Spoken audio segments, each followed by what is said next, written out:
ಇಲ್ಲಿ ಪ್ರಥಮವಾಗಿ ತಾವು ಅರ್ಜುನ ಪಾತ್ರಧಾರಿಯಾಗಿ ಅಭಿನಯವನ್ನು ಮಾಡಿದ್ರಿ.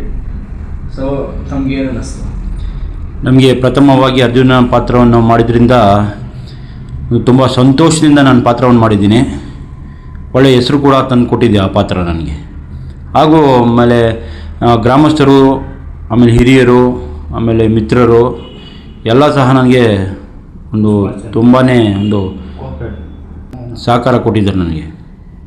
ಸೊ ಜನ ಏನಂದ್ರು? ಜನ ನೋಡಿ ಪ್ರಥಮ ಬಾರಿಗೆ ಅರ್ಜುನನ ಪಾತ್ರ ಮಾಡ್ತಾ ಇದ್ದೇನೆ, ಅದನ್ನು ನೋಡಾದಮೇಲೆ ನನಗೆ ಬಹಳ ಜನಗಳು ಹೇಳೋದು, ತುಂಬ ನಿನಗೆ ಸೂಕ್ತವಾದಂಥ ವೇಷ ಮತ್ತು ಪಾತ್ರನೂ ನಿನಗೆ ಸೆಟ್ಟಾಗಿದೆ, ತುಂಬ ಚೆನ್ನಾಗಿ ಕಾಣ್ತಾ ಇದ್ದೆ, ಚೆನ್ನಾಗೂ ನೀನು ಪಾತ್ರ ಮಾಡಿದ್ಯಾ ಅಂತ ಹೇಳಿದರು. ಭಾಳ ಸಂತೋಷ ಆಯಿತು ನನಗೆ. ಕನಸಾಗಿದ್ದ ಏನಿತ್ತು? ಹೌದು, ನನಗೆ ಬಹು ವರ್ಷದ ಕನಸು ಇತ್ತಿದ್ದು. ಇದು ನಮ್ಮ ಚಿಕ್ಕಬಳ್ಳಾಪುರದಲ್ಲೇ ಸಾಕಾರ ಆಗಿದ್ದು ನನ್ನ ಪುಣ್ಯ. ಸಾವಿರಾರು ಜನ ಉಪಸ್ಥಿತರಿದ್ದರು. ಹೌದು, ತುಂಬ ಜನ ಇದ್ದರು. ಮತ್ತು ರಾತ್ರಿ 1-1:30 ತನಕ ಫುಲ್ ಜನ ಇದ್ದರು.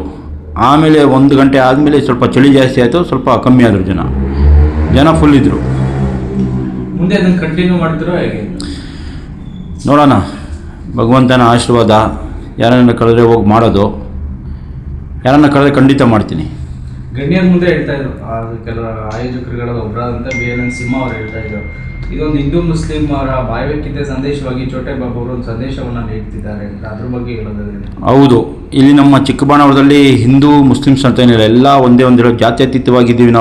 ನಾವೆಲ್ಲ ಒಂದೇ. ಇಲ್ಲಿ ಯಾವುದೇ ರೀತಿಯಂಥ ಇಲ್ಲಿ ನಮ್ಮ ಚಿಕ್ಕಬಳ್ಳಾಪುರದಲ್ಲಿ ಕೋಮು ಘರ್ಷಣೆ ಆಗಲಿ, ಗಲಭೆ ಆಗಲಿ ಒಂದು ಯಾವುದೇ ಆಗಿಲ್ಲ. ನಾವೆಲ್ಲರೂ ಸಹ ಹಿಂದೂ ಮುಸ್ಲಿಮ್ ಎಲ್ಲ ಒಂದೇ ಕುಟುಂಬದವ್ರ ಥರ ನಾವಿಲ್ಲಿ ಆದಿ ಕಾಲದಿಂದ ನಾವು ಜೀವಿಸ್ಕೊಂಡು ಬರ್ತಾಯಿದ್ದೀವಿ ಇಲ್ಲಿ ಬಾಣಾವರದಲ್ಲಿ. ಮುಂದೇನೂ ಅದೇ ರೀತಿ ನಾವೆಲ್ಲ ಒಗ್ಗಟ್ಟಾಗಿ ಹೋಗ್ತೀವಿ. ಇದು ಪಕ್ಷಾತೀತವಾಗಿ, ಜಾತ್ಯತೀತವಾಗಿ ನಾವು ಇಲ್ಲಿ ಜೀವಿಸ್ತಾ ಇರೋದು ಬಾಣಾವರದಲ್ಲಿ, ಚಿಕ್ಕಬಳ್ಳಾಪುರದಲ್ಲಿ. ಭಾವೈಕ್ಯತೆಯನ್ನು ಹಾಳು ಮಾಡೋದು ಇವೆಲ್ಲ ನೋಡಿ ಅವ್ರು ತಿಳ್ಕೊಬೇಕು. ಅವ್ರು ಮತ್ತಿನ್ನೇನು ಜಾಸ್ತಿ ಹೇಳೋಕ್ಕೋಗಲ್ಲ. ಅವ್ರು ಹಾಳು ಮಾಡೋರು ಹಾಳು ಮಾಡೇ ಮಾಡ್ತಾರೆ. ಬೇರೆ ನಾವು ಎಷ್ಟೇ ಬುದ್ಧಿವಾದ ಹೇಳಿದ್ರು ಹುಟ್ಟು ಗುಣ ಅಂತ ಇರುತ್ತಲ್ಲ, ಆ ಹುಟ್ಟು ಗುಣ ನಾವೇನೂ ಮಾಡೋಕ್ಕಾಗಲ್ಲ. ಈ ಬಾಹ್ಯ ಗುಣದಲ್ಲಿ ಬಂದಾಗ ಅದನ್ನು ಬದಲಾವಣೆ ಮಾಡ್ಬೋದು, ಹುಟ್ಟು ಗುಣಕ್ಕೆ ನಾವು ಬದಲಾವಣೆ ಮಾಡೋಕ್ಕಾಗಲ್ಲ. ಆ ಕೋಮು ಗಲಭೆ ಮಾಡೋರಿಗೆ, ಈ ಸಮಾಜಘಾತಕರಿಗೆ ನಾವು ಇನ್ನೇನು ಹೇಳೋಕ್ಕಾಗಲ್ಲ. ಇಷ್ಟೇ ಇತ್ತು ಉತ್ತರ. IGDGP ಸಲೀಂ ಸರ್ ಬಂದಿದ್ರು, ಏನಂದ್ರು? ತುಂಬ ಸಂತೋಷಪಟ್ಟರು. ಅವ್ರ ಜನ್ಮಭೂಮಿ ಅಲ್ವಾ ಇದು, ಚಿಕ್ಕಬಳ್ಳಾಪುರ ಜನ್ಮಭೂಮಿ ಆದ್ದರಿಂದ ಅವ್ರಿಗೆ ತುಂಬ ಸಂತೋಷನೇ. ಅವ್ರಿಗೆ ತುಂಬ ಸಂತೋಷದಲ್ಲಿದ್ದರು. ನಮಗೂ ಸಂತೋಷ ಆಯಿತು. ಕೊನೆಯದಾಗಿ ಚಿಕ್ಕಬಳ್ಳಾಪುರ ಜನತೆಗೆ ಹೇಳೋದಾದ್ರೆ ಏನು?